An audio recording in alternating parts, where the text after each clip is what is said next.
Happy Monday, everyone, and welcome to the weekly Wrangle number 18. Today, we're talking about overcoming complexity, and specifically the effects that anything complex has on us. Oftentimes, when we look at something that we want to achieve, something where we don't know all the answers, it makes us feel a little bit afraid, a little bit intimidated by whatever it is we're trying to do.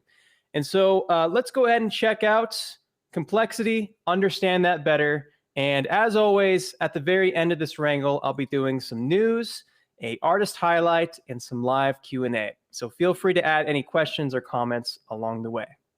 Let's check it out. In this wrangle, I'd like to talk about overcoming complexity. And I know that's a little bit abstract and vague and kind of broad. So let me start off by giving you a very practical, down-to-earth scenario that we can all relate to.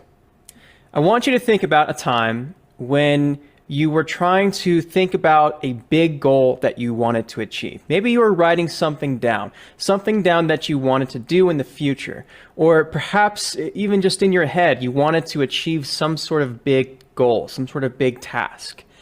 And in the process of that, you are faced with complexity. You are faced with many different things that you don't understand, that you need to get through in order to reach that goal. And so when we talk about overcoming complexity, what I'm talking about is how to overcome the side effects of complexity, which may stop you from reaching your goals. So let me continue on with that example, okay? When you look back at a time when you thought about something that you wanted to achieve, a big goal of yours, and you were thinking about whatever it was and all the complexities associated with that, what sort of feelings did you have in that moment? My guess is that if you're like most people, you've had a sense of fear. You've had a sense of perhaps being overwhelmed or dread, or perhaps you've had a sense of not feeling well just in general, thinking about something that's really difficult to do. And if you haven't, then I would argue that perhaps that goal is not something that is actually big or important to you. Anything that's important to us is going to be associated with this feeling of fear, with this complexity of not knowing everything that needs to go into it for things to work out, right? And so takeaway number one here is that complexity can trigger fear. And, this is also complexity of, let's say, an art project as an example. So you have let's say a task given to you in Houdini that you need to complete, right? And you're not sure exactly how to achieve this or that effect. You're not sure exactly how to manage the complexity of the situation yet. And so when we are faced with that fear, what exactly are we afraid of? One reason why this happens is because we don't understand everything right away. And when we don't see something, when we don't understand something, that naturally triggers us to be suspicious and afraid. And this just comes down to perhaps even a evolutionary mindset that we have as animals, right? We don't want to go exploring out in the middle of the night because there's things in the night that can harm us. We do not like going out into the realm of fear because of the fact that fear and what we don't know is exactly what can hurt us. And so when we see something complicated or really complex, the reason why we don't want to go there, the reason why we have fear is because of those blind spots. It's because, again, we don't know of the thing that could potentially hurt us. And that's just built into our human nature. So that's one reason why complexity can trigger fear. And you also don't know how far you have to go into, let's say, that dark night, or you don't know how far you need to go into the complexity before you start reaching a more confident feeling about whatever it is you're doing. And so the combination of not knowing and not knowing how far you have to go is what makes us afraid of complexity. Another interesting thing that's related is that the bigger your ego is, the more this complexity, the more this fear is going to bother you. Because not only do you have to deal with the fear and not knowing how far to go until you reach competency in something, but on top of that, if you have an ego, if your self-worth is rooted in your self-image, then that fear, that complexity is going to be a threat to the way in which you hold security as a person. And so the reason why people with egos have a hard time with complexity is because of the fact that they can be harmed. Their self-image, their foundation as a person can be harmed in the process of going into the unknown. So what that means is that it takes bravery to dive into complexity, to go forth even though you have the fear, even though you don't know how far you have to go.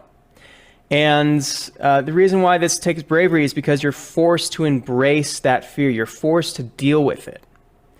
And this is really, I think, the difference between many people who learn Houdini and do well and those who don't. This is probably one of the most important things if you're trying to build a new skill or you're trying to become competent at anything that's a really high level that most people are not at. Because it takes bravery to dive into complexity. So hopefully I've framed what I'm talking about when I bring up complexity, and specifically the effects of complexity, the fear, the associated threat to our ego. Now, how can we overcome that? Well, for one, we need to have faith if we're going to overcome complexity. And I'm not talking about faith as just a religious buzzword that you've heard all religions talk about, but I'm talking about faith in just the definition of what it is. And the way I define this is I would say that faith is believing in something, is believing that you can, let's say, achieve that goal or that you can manage complexity in spite of not knowing all the details yet. So faith, in a way, is associated with bravery, as we said before, because if you imagine yourself going through the dark woods of uncertainty, right? If you imagine yourself going through that, faith is what makes you believe that there's something on the other side, that one day maybe you can achieve your goal. Maybe one day you can learn Houdini to a proficient degree, or a degree that you're happy with. Faith is believing that this is possible and not allowing other things to tell you otherwise, even though you might not know all the details of how. So in order to overcome complexity, you need to embrace that mentality. You also need to embrace humility, because like I said, ego is just extra baggage that prevents you from embracing the fear that you have to deal with. Ego is oftentimes what we try to replace bravery with, right? It's easier to have an ego. It's easier to think of yourself higher than you are, or perhaps just thinking of other people lower than you. It's easier to do that than to come face to face with the fear and uncertainty of a given situation. And so you have to bury that if you're actually going to make progress in achieving those goals, because ego will stop you in doing so. And lastly, I'll say that to overcome complexity, you'll need to know what's important. Is it important for you to just sit there and think about this big goal? Is it important for you to, let's say, try to figure out every single detail before you do anything? A lot of people get stuck in that phase right there. And what's more important is the small steps that we take towards managing our big goals. If you want to do something that's really complex, where you don't have all the answers, the one answer you do have is in taking small steps to reach that goal. It's taking small steps through the unknown. That's how you overcome complexity. And you can find that in just the everyday, down-to-earth habits that can build up gradually over time. And again, if you place faith in those habits, if you place faith in those small steps, in the values, in believing that, let's say, you can take these small steps and it will add up and it will equal something at the end of the day, if you have faith in those small steps, that is when you begin overcoming complexity over time. And so for any of you who are feeling frozen right now because of the complexity of the world around you, because of the complexity of trying to, let's say, meet your goals in Houdini, my advice to you is to take it in small steps and have faith in the values which produce life and better things for yourself in the future. That's the best you can do. And I think that if we all try to think about the smaller steps, and if we try to align ourselves with things that are less overwhelming, then we'll spend less time being frozen by fear. We'll spend less time trying to boost up our egos to make ourselves feel better in spite of that fear. We'll spend less of our time wasting away at those things and more time actually overcoming complexity, reaching our goals, reaching higher heights than where we currently are now. So that is a little bit about complexity. All right. So I suppose if we were to summarize that in just a very brief way, I would say that whenever you're faced with complexity, just focus on the small steps rather than getting overwhelmed by the big picture, right? Because again, if we just take those small steps, that's what adds up over time, and that's what's more manageable to us in our day-to-day lives. So that's the main message I want to bring across. And speaking of complexity, one thing that's been perplexing me, one thing I don't know yet, and I'm still trying to figure out, is how this relates to narcissists. because I made the argument that, basically people who have ego are going to be threatened by not knowing, right? Their ego is going to be threatened by not knowing the answers to everything that they're trying to do.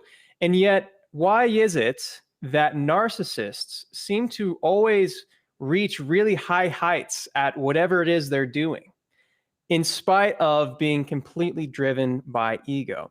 It's something that I haven't totally figured out yet, but anyway, just playing my own devil's advocate here, that would be an interesting topic to think about. In the future, I'm probably going to do a video about narcissist psychology and more about that. I have to study it first a little bit before I actually try to dive into it. But basically, what I've found in my own experience with narcissists is that they oftentimes will reach these really high levels of achievements for one reason or another, but it always kind of goes sour in some way or another eventually. And I think that's just due to the nature of narcissism and what they're being driven by. So anyway, that is my philosophical, psychological, ponderings of the week. Hopefully that can help you guys, think about your own situation a little bit more clearly. So anyway, I just wanted to share that with you all. Now, switching gears, I want to say that if you guys have any Q&A as I go along here, feel free to add that in. It doesn't have to be about narcissists or psychology or anything crazy like that. It could just be general Houdini questions. Let's take a look at some news that I found for the week, and we will go from there. So, first up here, let me tell you all about GraphN, a new breed of art tools. This is a really interesting idea. Basically, what this plugin is all about is it's like a preset collection of tools that you can subscribe to. And so this was founded by Adnan Shaumete, who is the founder of Polygon Flow, which makes this tool. And what's really neat is that this started off with him and a computer and making a bunch of really cool scripts that people can subscribe to, right? And that began turning into a whole library of scripts. And then he basically took that and brought it into all these different applications. So it's like a centralized subscription service for tools, for 3D tools. So no matter what software you're in, you can bridge these different tools. Now, what's interesting about this is that he started off doing this via Houdini engine, and that's kind of the way I would go about it because I'm a Houdini guy for bridging these tools. But this is actually separate from Houdini engine, and I think this is more specifically dedicated towards the task of making these nodes generate tools. So I suppose it's pretty similar to Houdini in that sense, but I think the main difference here is that you have a library of preset things that you can use, and then you can use that same thing in Maya, in Blender, and it's like a subscription service. So they make these presets for you. I think that's probably the main difference between the Houdini engine and what they have going on here. But something to be aware of if you've never heard of this project before. I think it's a really interesting business idea and something to keep an eye on. Next up, we have Dead Space. That is planned to be released in late 2022. So for all you Dead Space sci-fi fans, that's going to be pretty sweet. I personally never finished Dead Space. I started it for like a couple days and then I moved on, but I know that this is a much loved game and it's really cool. So something to keep an eye on as well, just in the future if you're into the video game space. Also, there was a guide released by Unreal Engine about nanites, which is the technology behind how they generate a crazy amount of polygon counts for Unreal Engine. This is probably one of the coolest developments of technology that I've seen in a long time. It's a 30-minute guide on how it generally works, how you might work with it with UVs. And so at some point or another, I really think it's worth checking out this tutorial and beginning to understand where this is and where this is going, because I really think that nanite is going to be more and more prevalent as time goes on, more and more important to understand. Also, Pixar has released Renderman 24.1. Looks like there's not a whole lot of major differences with this 0.1. Looks like a few bug releases, a few extra features came out with the XPU. I personally haven't used XPU quite yet. I'm going to wait to see how long it takes to get fully, I guess, feature rich with XPU. However, you could check out all the different release notes by going to Renderman's website. So for all you Renderman users, something to keep track of right there. Looks like Wayward Realms, an RPG from former creators of Elder Scrolls, is off and running. And what's interesting about Wayward Realms is this kind of sounds like a combination between No Man's Sky and something that you would see like in the Elder Scrolls Online. This has like an unlimited ability to generate worlds, kind of like No Man. And yet at the same time, I guess it uses some sort of artificial intelligence to create NPCs and experiences that are specific to your choices that you make. So a very interesting idea, a very interesting premise for an RPG, and something to think about when it comes to how RPGs are developed and where they might innovate as time goes on. We'll see. So that's it for the news. I want to tell you all about Martrium right here for the Artist of the Week. Martrium is from Germany, and he specializes specifically in abstract art, and really cool abstract art, might I add.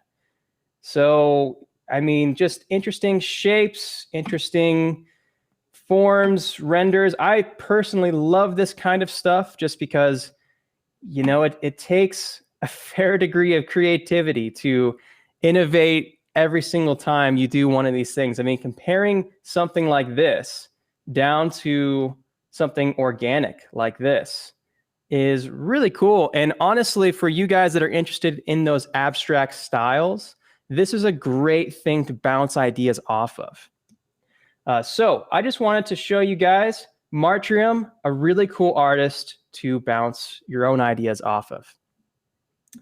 And then lastly, I want to let you all know that at the end of this week, I'll have an update to color management. Redshift recently changed the workflow for proper ACEs, color theory, all that stuff. So I will be updating that to the latest workflow by the end of this week. Now, on to some questions. Let's see. The first one here is from Adele Ken. Hey, Tyler, what do you think is the best way to learn Houdini? Should, for example, focus on SOPs or DOPs, like making fragmentation of the software power? Thanks a lot. So, well, you know, in general, what I always recommend is that people start off with a little bit of a broad understanding. In other words, understanding a little bit of everything first, which is what I try to do in Houdini for the New Artist 1 and 2. That way you get a feel of how Houdini works, what the workflow's like. I would start there, and then I would pick something that you find really interesting and stay focused in that for a good period of time. So for example, let's say that you start off with Houdini for the New Artist 1, you go to Houdini for the New Artist 2, and then you find destruction just fascinating, right? So at that point, you might want to learn a little bit of Vex, check out my destruction courses, check out other RBD courses, and stay in that RBD study for a little while. You start with the basics, and then you specialize in something for a little while, and you go from there. That would be my general recommendation. And I suppose as far as topics to avoid at first, I would probably avoid fluid simulations, honestly, at first. They're probably one of the most complex areas to learn. But like I said, it's truly up to you. As long as you have that base foundation of skills, you can get into anything you want and just take it from there. Okay, this is from Luis Roga. Hey, Tyler, do you think Unreal Engine would be useful to use as a renderer? Yeah, I do. Absolutely. What's nice about Unreal Engine is that if I had a client and I want to show that client every single day exactly what, let's say, a sequence of an animation is going to do. And maybe this isn't like the final version of the animation, but it's just a really good, really good way to show them a good prototype. That's the word I'm looking for of what's going on. That's really fantastic use of Unreal Engine, in my opinion, if you're outside of the real-time video game world. And honestly, for many clients, the visual quality that you get from Unreal Engine is good enough to be the final result for a lot of folks.